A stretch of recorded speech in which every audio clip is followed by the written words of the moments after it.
Good evening. It's Tuesday night, 7 o'clock, Channel 95. We're back for one more show of neighborhood news. And remember, if you are watching our show and it's not a Tuesday night, it's because you're watching a repeat show. It's kind of like a city council show. Please come back next Tuesday at 7 o'clock at night for a brand new show. And here today I have Bernadette again. Yes, do. Good evening, everyone. And we want to welcome the Portuguese community. Sejam bem-vindos para mais programa das suas notícias da sua vizinhança. É terça-feira, canal 95, 7 horas da noite, nós estamos aqui de volta para mais programa de notícias da sua vizinhança. Hoje temos convidado que é Conselho Municipal, Conselheiro Municipal, o nome dele é Cabeceiras. É um nome português, mas talvez nem fale português. Mas nós vamos falar com ele em alguns segundos. So, Bernadette, we're back for one more show. I know, I can't believe it. These tapings go too quick. I know, too I know. quick. We get into the conversation and then done. Thank God we do this once every 2 weeks. You're so right. This way we don't have to be here forever and every week. But welcome everybody again, and we're gonna kind of start our long run at City Council, and today we have City Council on seat 1. Yes. I guess we're gonna start by the left and follow through. Sure. And it's his first time, and he had one meeting so far. Tonight, you will have the second meeting, so you will be at 2 places at the same time. You will be here and sitting at the City Council floor. Amazing, isn't it? It's amazing how TV works. But Richard, thank you for coming again. You've been a couple of times that you came to our show, so you are familiar already with the show. And, well, to be thank fair, you for coming. I haven't been on the camera before. I was sitting in the back when you had your anniversary show. I was drinking some of the Kool-Aid and cookies back there. That was the third anniversary. Yes. You're welcome. You're yes, welcome. but this is my first show where you're actually going to be speaking to me. Oh, great. So how you feel as City Council? I feel good. It's something that I worked for a long time. It's something that I think I was prepared for a year ago, and I'm looking forward to getting out there and really trying to help the city grow. Is really what you were expecting when you were running? So I think I had a good grasp of what to expect. I think I wasn't expecting to kind of dive into it as quickly as I am. Yeah. And we're dealing with issues right off the bat. So I think it's important that I continue to dive in and do as much research as I can to be as knowledgeable as I can. And that's exactly what I'm doing. Mm-hmm. And I know the rest of the team is doing that as well. Yes, I have to say that we are all hoping that out of 9, we have 4 new ones, I believe. It's 5 actually. 5 actually. Yeah. We think that that's going to make a big difference on the City Council floor.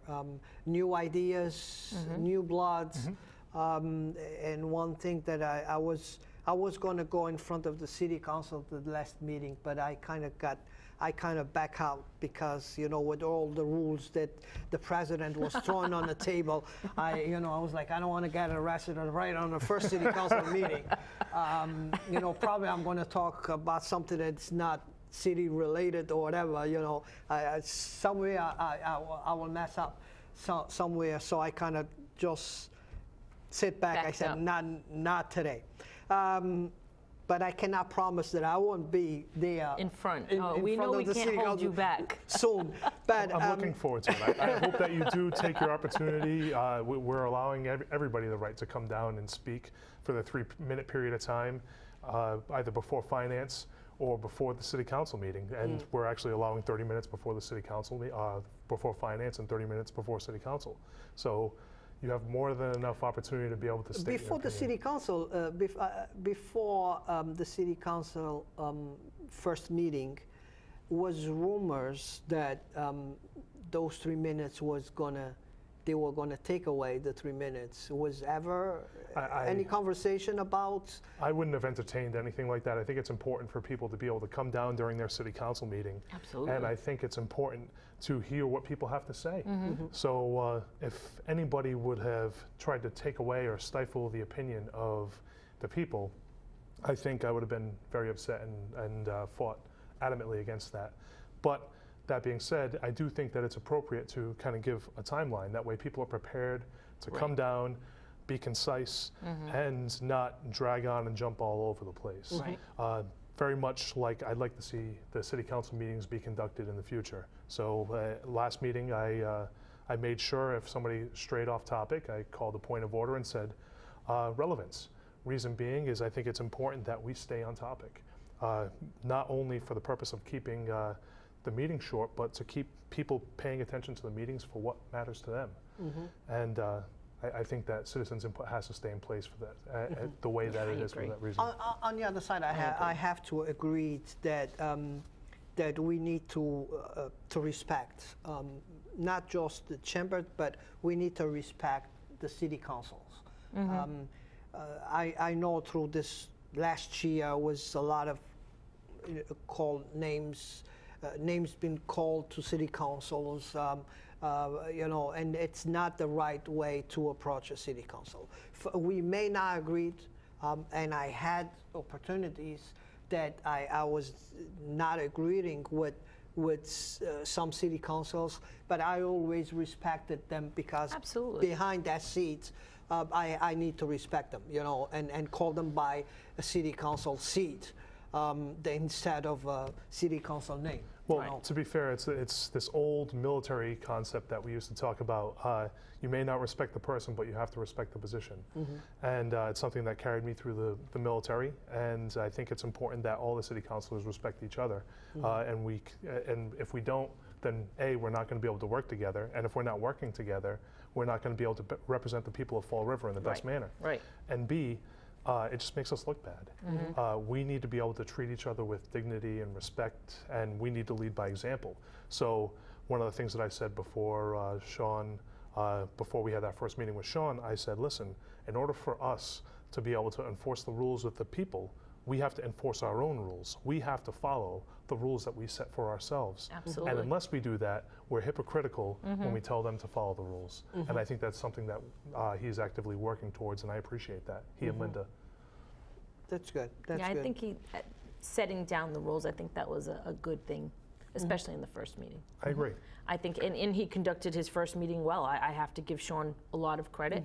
I mean, he was precise on the 3 minutes, letting them know in 15 seconds was, and everyone respected that. And you know what? And if every meeting is like that, I think we have success. I agree 100%. 100%. Yeah, absolutely. And we get to truly hear what people are really concerned about, and we don't get stifled Absolutely. with people Right. going In different directions. all Correct. in different directions. Yes, Thank you. absolutely. And if it's not people are not obeying the rule, I have no problem with him just emptying the chamber, because it has done that had to be done on national side. Why not citywide? Right. It's.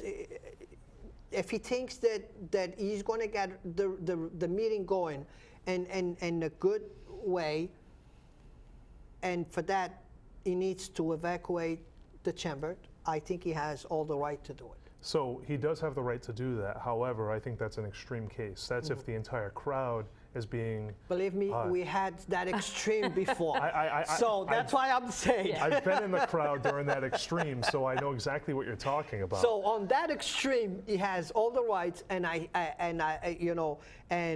would not get upset if for him to take over the meeting, empty the chamber. And if we get to that extreme, then I would be in favor of that as well.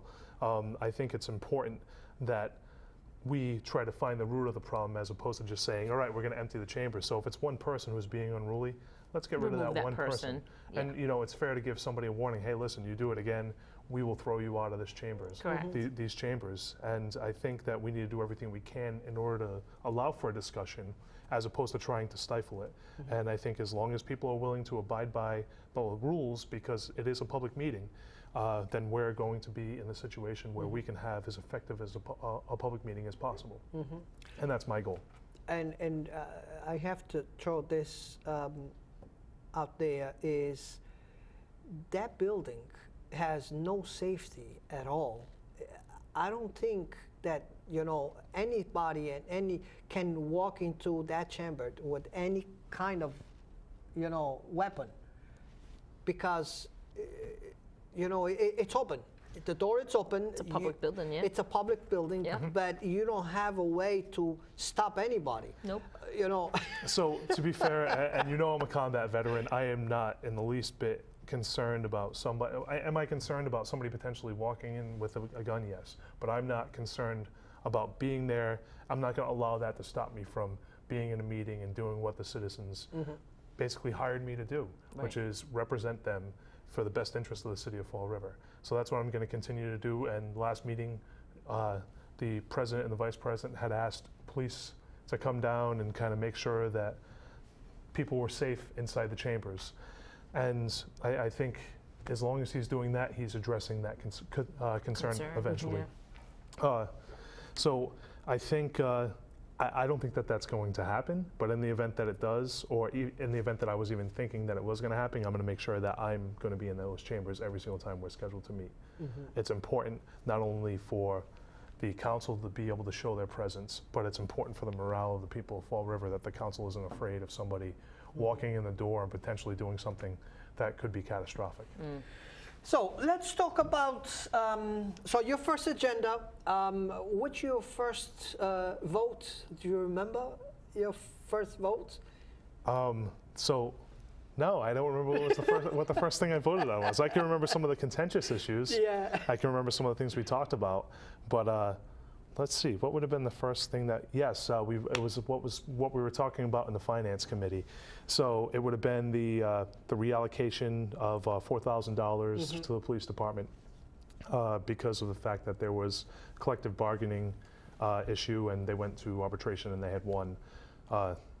Yes, so that we reallocated $4,000 in order to be able to fund our side of that loss. Which vote that you waiting that you want to support? Eventually coming into City Council. So I think some of the things that I'm looking forward to talking about are the Budget and Auditing Committee. I think the Budget, Auditing, and Revenue Committee, I think it's important that we have a better handle on what's happening in our budget, what's happening in our city departments, and this committee would allow us the opportunity to be able to kind of do a deep dive down into those departments. It would be making the budget more transparent earlier on in the year, and on off-season, afterwards, we can have some of these department heads come down and talk to them about why they spend what they spend, where they're spending it. Are there any ways to make your department more efficient? Are there any ways to generate revenue out of your department? Those are questions that haven't been previously asked, and if they have, they've been asked sporadically. Now we're going to have the opportunity to be able to ask that to every single department and find out how efficient these departments are. And we're going to be able to do it in a public meeting. So it's not behind closed doors. We're going to be able to do it in front of people. And the good thing about that is it allows people to understand what's going on in their budget. And as long as people understand why we're voting the budget the way we are, then they have a good grasp of where their money is going. I think right now when you talk to people, they don't understand where their tax dollars are going. Correct. And I think this will help with the transparency of exactly that. So, I mean, city budget is something that we've been taking a look for the past 3 or 4 years at least.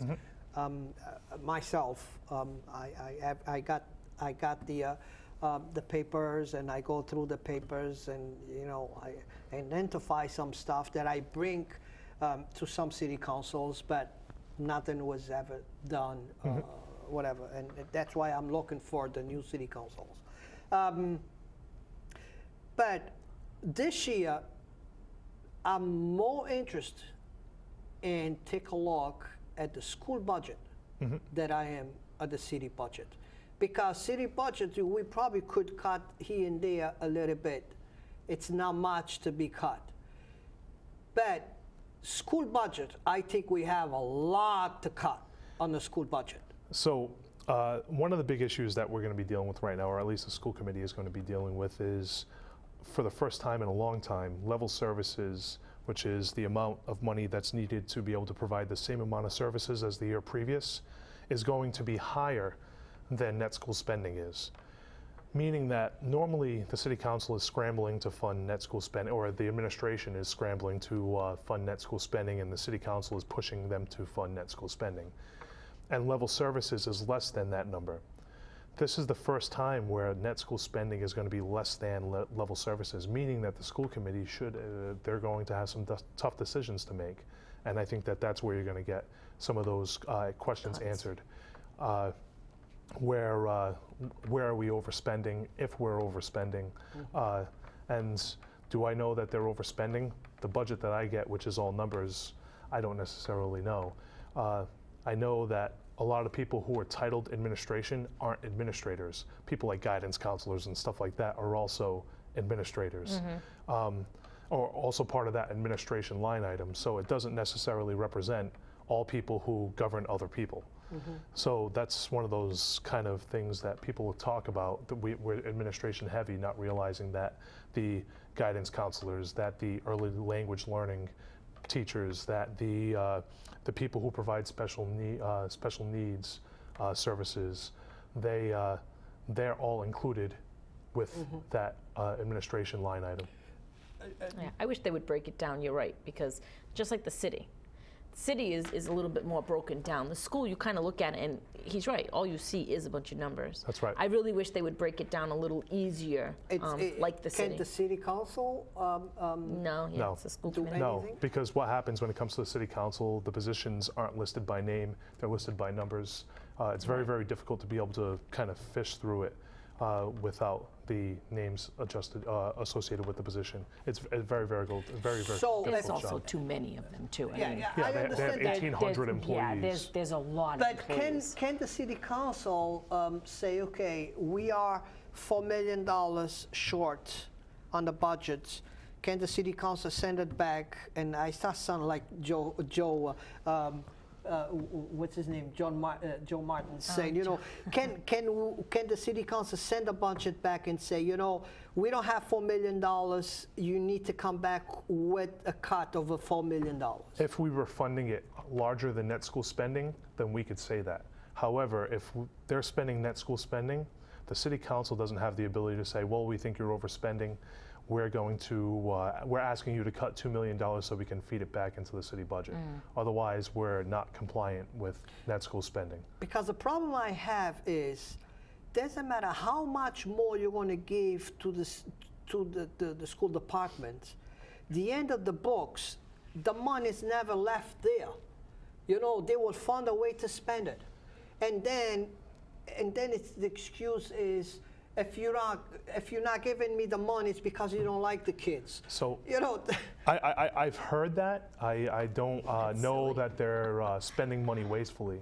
And again, hearsay is a lot different than being able to dive into the books and being able to actually find out the information.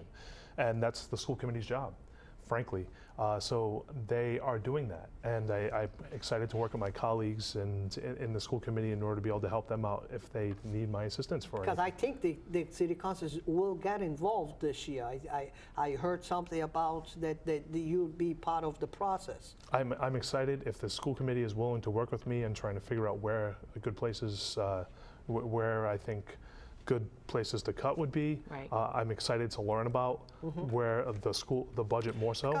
Because, well, to be fair, the school committee budget is a large budget. Yeah. And you have to consider that's a budget that is pretty close. It's half. It's half of our city budget. So I'm focusing on one half, and in order to be able to dive into the second half, which also isn't part of my job, Right. it's very, very difficult. But if they ask me to help out with it, I'm going to be able to do that. Absolutely. But it's a learning curve. So now I have to spend, so for instance, this previous budget that came out, originally I spent about 25 hours of my own time diving into this budget, coming up with solutions in order to be able to find ways to save, ways to generate additional revenue, things like that. Now it's been about 40 hours. And to spend time on this upcoming budget, as well as the school committee budget, not only will it be cumbersome, but it could potentially I could start getting line items confused. I'm one person. Right. And a lot of these places have entire departments diving into these budgets. Yeah. So what is one person going to be able to say to stuff like that? And where the taxpayer comes in So the taxpayer is ultimately on that process of where to cut. They have the ability to vote for the people who best represent them when those budgets come up.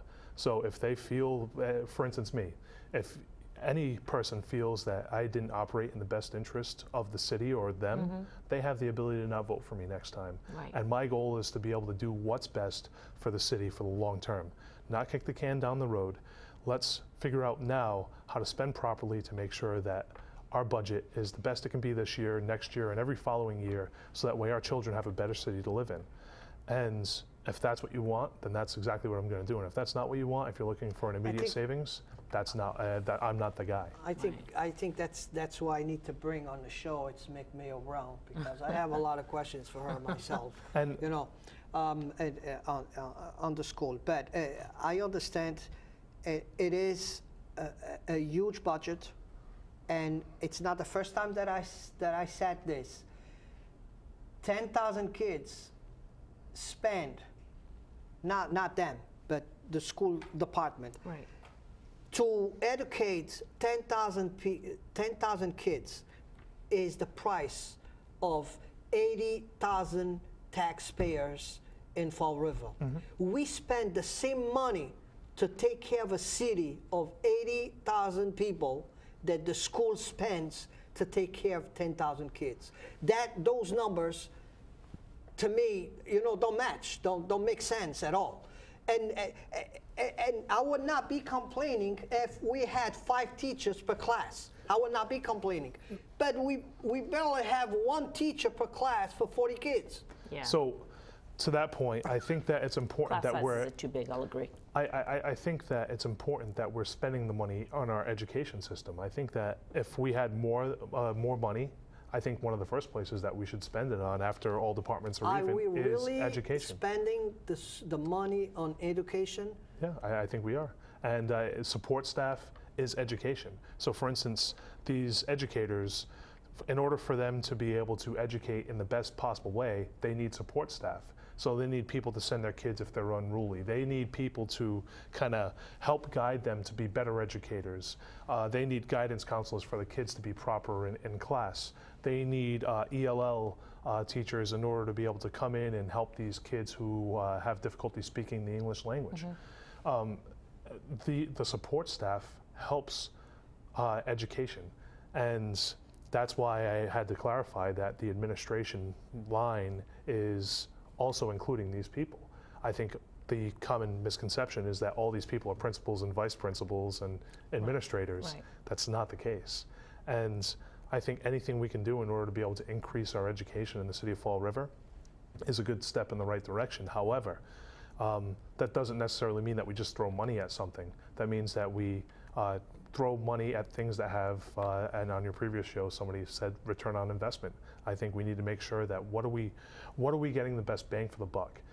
Is that computers in classrooms? Is that putting extra teachers in classrooms?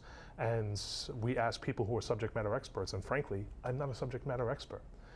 If I were, I would have ran for school committee. But you know what? I think I'm very, very good when it comes to the city side. I think I'm very, very good because of the fact that I was on the fire department for a while. I think I'm very, very good because I understand budgets. And I think I'm very, very good because I have my leadership experience from being in the military. I think I bring these unique qualities that would help the city side. And I think if I were on the school committee side, I wouldn't be as knowledgeable as I can be for on the city council. And that's why I ran.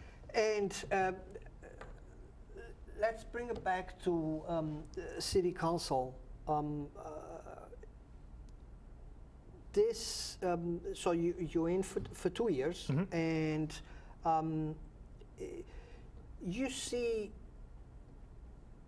on the first meeting, we already had the problem voting down the position that the Mayor Correa was trying to, and that's exactly what we were talking about the show, last week's show. What do you think, and how did you vote on that? So I voted to give leave to withdraw. I was the first person to be able to vote on the issue, and I said that I would give leave to withdraw. Reason being is I feel that the process wasn't done properly. When you attach somebody's name to a newly created position, especially a grant-funded position, that's potentially violating ethical guidelines. And I think it's important that when we create positions that we don't attach names to them. And there's a reason for that.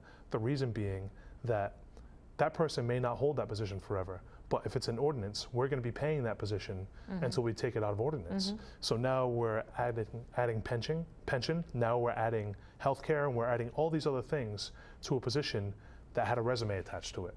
Right. So I think that it was important to post the position, and then we hire the best candidate. And ultimately, if he wanted to hire him and he felt that he was the best candidate, then that's the mayor has the ability to do that.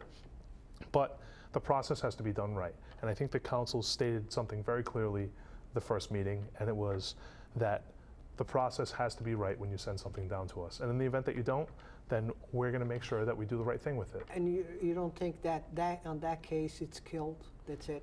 That will never happen? I think that the opioid epidemic is something that we have to address pretty immediately. I think if we stonewall each other, it won't happen. So I think we have to start working together really quickly in order to be able to do it right the first time. And we stopped this from happening because it wasn't right. So I think that one of the things that we have to really focus on, and again, this was spoken about on your last week's show, is outreach. How do we make sure that we're reaching out to these people in a good manner? Right now there's a pilot program going on in the police department, but some of these people are afraid to talk to police. So we need to do what we can in order to be able to reach out to these people to get them the things that they need. And I'd like to be able to work together with not only my colleagues, but the mayor in order to be able to make sure that that happens.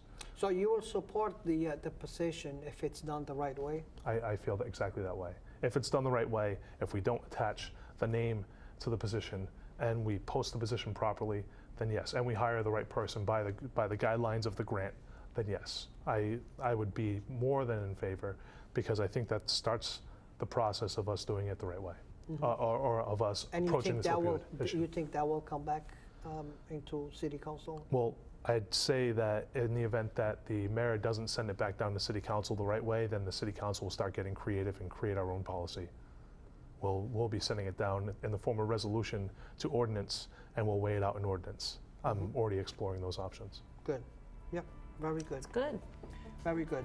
And I wish you a lot of luck. And I know that the new city, especially the new city councils, will bring a different approach. I hope so. To the citizens, and that's why we had confidence on you guys. Thank you. We put you there. Wish you Very luck. good, Rich. Thank you. Thank you. It's not going to be the last time, I believe. Thank you. I'm excited to come back. Thank you. Thank you. And we all set for this week. We'll be back next week with one more show of Neighborhood News. Thank you. Thank you.